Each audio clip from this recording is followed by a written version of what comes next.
तो ये सामंतवाद है। ये सामंतवाद कहीं भी हो सकता है।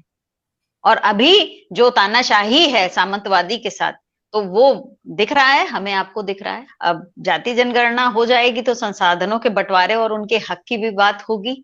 जाहिर बात है कि जिसकी जितनी संख्या भारी उसकी उतनी हिस्सेदारी की भी बात होगी। जो सामंतवादी सोच है वो बिल्कुल नहीं चाहेगी कि जाति जनगणना हो और निकल कर आए कि किसका हक ज्यादा है। तो जहां पर भी सामंतवादी लोगों का वर्चस्व होगा, चाहे वो भारतीय जनता पार्टी हो, भाई आप बताइए ना कि कांग्रेस ने कहां कराया। अगर भारतीय जनता पार्टी आज नहीं करा रही है तो कांग्रेस ने जाति भी तो नहीं जनगणना कराया। अगर होती है तो उसका फायदा क्या होगा, और बीजेपी जाति जनगणना क्यों नहीं कराना चाह रही है, आपको क्या लगता है? बहुत देखिए, मैं एक राजनीतिक व्यक्ति भी हूं और सामाजिक ताना बाना इतना क्लिष्ट हो चुका है, शुरू से रहा है। अब जाति जनगणना हो जाएगी तो संसाधनों के बंटवारे और उनके हक की भी बात होगी। जाहिर बात है कि जिसकी जितनी संख्या भारी उसकी उतनी हिस्सेदारी की भी बात होगी।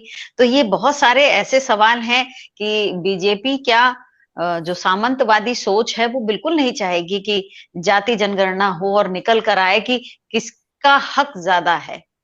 और उसको हक ज्यादा और कम की बात नहीं होती, बात ये होती है कि हक इसलिए निर्धारित करना जरूरी है कि सबको उचित प्रतिनिधित्व मिले। अगर हमको एक समान समाज चाहिए, सबकी प्रगति चाहिए, बराबरी चाहिए, अगर हमें बराबरी देनी है, आप और हम सभी जानते हैं कि हमारा समाज बराबर नहीं है, बराबरी पे आधारित नहीं है। शुरू से सदियों से उत्पीड़न हुआ है, शोषण हुआ है। और जिन लोगों ने किया, जिन्होंने इस समाज को बांट दिया हिस्सों में, वो क्यों चाहेंगे, वो क्यों नहीं चाहेंगे। उन्होंने सारे संसाधनों पे कब्जा किया। आप देखिए कि न्यायपालिका पर कहाँ प्रतिनिधित्व है।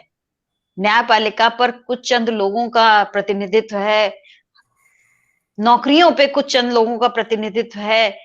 जो आरक्षण इतने सालों दिया गया, जिसको भारतीय जनता पार्टी खत्म करने पे जुटी हुई है, उसका भी उचित प्रतिनिधित्व क्या है किसी को पता ही नहीं है, क्योंकि प्रतिनिधित्व के आंकड़े कभी नहीं दिए गए। जब भी प्रतिनिधित्व के आंकड़े देने होंगे तो उससे पहले आपको ये भी तो बताना पड़ेगा कि किस जाति को हमें कितना देना था।